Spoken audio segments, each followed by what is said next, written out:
Hey and welcome to our tutorial. Today I will show you how to create triangles made from individual shapes. In this case I'm using circles, but I'm doing this tutorial specifically for the next one when I will take those individual positions of those individual shapes and actually combining it with different tutorials to get this macro for drawing Penrose triangle using 3D cubes.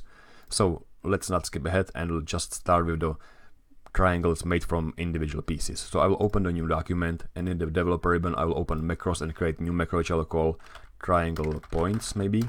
And I will start by actually trying to find out those 3 points for the triangle. So I will create a new array, call it array triangle points, and it goes from 1 to 3. So those are those 3 points, and 1 to 2 which will set the x and y as single. I probably need few variables. I probably need the side length. All the sides will be the same size, so triangle side length equals, I don't know, maybe 200. And I probably need the origin. I don't need it that much, but I kind of like it when it's not drawing from the left top corner, because sometimes you can get stuff, going outside of the page. So let's just set those to 50. And so let's actually start by drawing how the triangle would look like. So the triangle would have 3 points. This is the first point, here will be the second point, and this should be probably the third point. So the first point is fairly easy. This is the x origin, this is the y origin. Nothing fancy. For this third point, and I'm skipping ahead, this also, of course, is the length. Let's call this L. So we will just set the y position is y origin plus length, and the x origin is the same as the first point. So the only missing part is this second point, and we know that this is the L divided by 2. So this is half of the L. So the y position is y origin plus half of the L, and this is what's actually the x position, which we have to calculate using Pythagoras theorem. We know this is the L, this is L divided by 2, so this x will be x equals to L squared minus L divided by 2 squared, and everything should be below square root. So that should be enough to calculate those 3 points. So I will jump back to my macro and I will set calculate triangle points. So the first point, it's the index 1 and 1 for x. That's simply the x origin.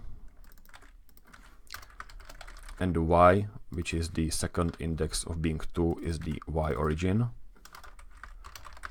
For the second point, the x position is of course what we have to calculate, so origin x plus side length squared.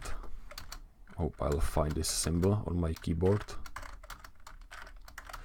So side length squared minus side length divided by 2 squared. I will put this inside brackets, and also this inside brackets. I'll probably also put this inside brackets, although it's probably not needed, and one more bracket here because I know I have to square root it, so square. Okay, and the y is the y origin plus the side length divided by 2, which is this piece. The third point, that's the easiest one. Not the easiest, but it's easy as well. The x is the same as the first point, and the y is y origin plus the side length. So hopefully those should be 3 points for our triangle. We can quickly try it out. We can create a new loop. So I will say for counter going from 1 to 3, I will draw main points for triangle. Next counter. So I will say active document.shapes.add shape. That will be MSO shape oval, for example. Left will be the array points with the second index of 1, but the first one will be of course counter. And the y position will be, the first one is counter, second index is 2. Size could be anything, so maybe 10 and 10 dot select. So if I run this, hopefully I will get 3 points for our triangle where those individual sides have the length of 200 points and the x and y origin are set to 50. So that should be working, so I probably don't need any of those. I will delete everything and I can move to next step. So the next step is to use those 3 points. I'll calculate all the in-between points. So we need two more or few more variables. We need a new array which will hold all the points, you know, for all the in between on the side. So let's call this triangle all points, and I will probably create a new constant which will be the number of points per side. That's important. I will maybe set this to 3.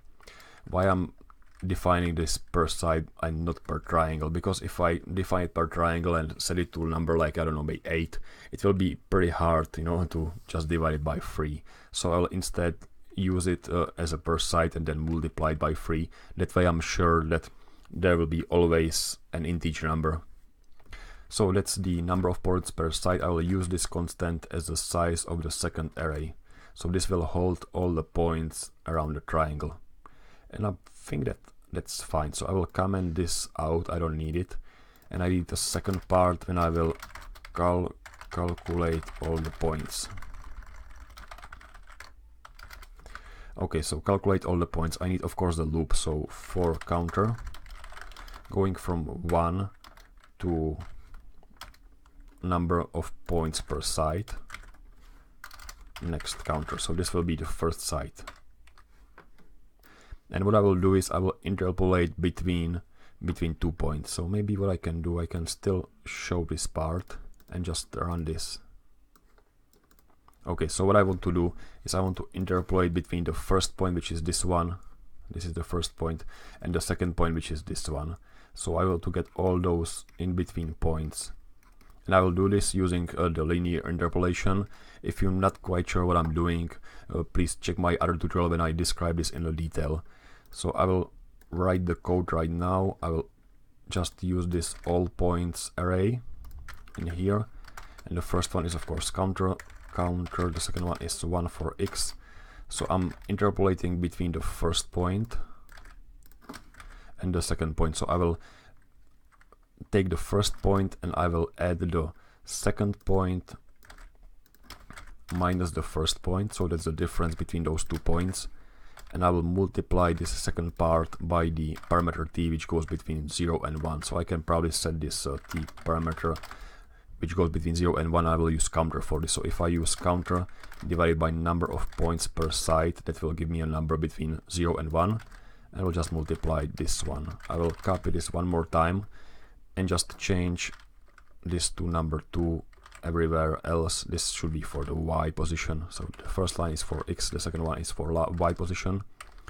Then I will just use this loop, or maybe I just copy this part and quickly try to draw those shapes just to make sure that everything is fine. So I will use array all points for the positions. So if I run this, I should get those in between points, 3 points. So if I run this, I get 3 points. If I delete everything and run this again, you will notice that those 3 points are going not from the first position. So this was the first position. If I can draw it, sorry. So this was like the first position of the first point, but we are not going from point 0, we are going from counter equals 1. So it goes from here. That's perfectly fine. We will actually have more pieces per side, but those will be, you know, like the 3 points per each side will goes like this: 1, 2, 3, 1, 2, 3, and this one will be 1, 2, 3. So it will actually be like 4 points per side if you count it like this, but it's easier to do it this way. So without too much talking, let's move back to code and interpolate between those 2 different points. So I'll just copy this and paste this, and we want to go from number of points per side plus 1 to number of points per side times 2, hopefully. And then of course we have to adjust the parameter t. I will adjust this by just subtracting the number of points per side. so it will also go from 1. So the parameter will go from 0 to 1. So if I uncomment those lines, and I may change, for example, the size of those circles to be different, so I can see if everything is drawing fine. And I have something wrong going in here. That's probably not the problem, but I see that I'm still interpolating between the first and second point, while I should be interpolating between the second point and the third point. But that's probably not the problem in here, but I will change it anyways because I still have to do this. So we are interpolating between the second and third point. If I run this, I will probably get the same error, which means that maybe this array is too small. Okay, yeah, it is too small. So of course I have to define this going from var to number points per side times 3. So I will delete everything and try to run this macro again. And as you can see, first loop gives us 3 points and then 3 points for the second loop. So the only missing part is the third loop, which will be just a copy of this one. And this time I will go from number of points per side times 2 plus 1 to number of points per side times 3. And I will subtract the number of points per side times 2. That should be fine, hopefully. And of course I will interpolate between the third point and the first point. Okay, so the third point and the first point. I will change the size of those points to maybe be even smaller, so I can see if still everything works fine. I will run this one more time. And as you can see, we are getting nicely filled triangle. So I will get rid of those drawing shapes function inside those loops, and instead I will just have one function in here which will go from counter going from 1 to number of points per side times 3, and it will just draw all those points. So it will all those points will be drawn array all points. This is the right array. Okay, let's try it one more time. Seems like it's working, so I can try to change the number of points to see if nothing is broken. So if I change this to maybe like 10, voila, everything is working. So that's it. That's how you draw a triangle from individual points. As I mentioned previously, I'm pretty sure you can use it for something, but what I will use it for specifically is this Penrose triangle macro, which I will record soon. So that's it for today. Thanks for watching.